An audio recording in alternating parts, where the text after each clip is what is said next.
ទីណាដូលើកឆ្វេងមួយជើងស្រាប់មួយជើងប៊ីចូលចាប់ដោយអ្នកចាំទីលី Generation លាងមួយជើងវិញទៅដល់ក្រុមហាលៀម FC ធ្វើឲ្យក្រុមភ្នំដងរ៉ែ FC ពីណីបាទឥឡូវលើកទៅដល់កីឡាកររូបណាដែរឧត្តម50ផោនជួយជ្រែងទៅដល់ PSN មួយជើងចូល PSN តតមួយជើងនេះទៅដល់ក្រុមហាលៀម FC ហាលៀម FC ទៅដល់កីឡាករពាក់អាវខ្មៅ PSN មួយជើងស៊ីកីឡាករមកពីក្រុមភ្នំដងរ៉ែ FC ដោយជោគជ័យផាកផាយគ្នាទេគូពីគីនេះបដើទៀតទៅដល់ទីណាដូមកឲ្យទូកៅមិនអាចទាត់ទៅមុខបានទេ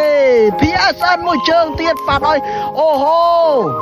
PSN មួយជើងទៀតចូលទៀតហើយបាទអូយ PSN នេះកីឡាកររំដាប់រើសមកពីភូមិហាលៀមសែន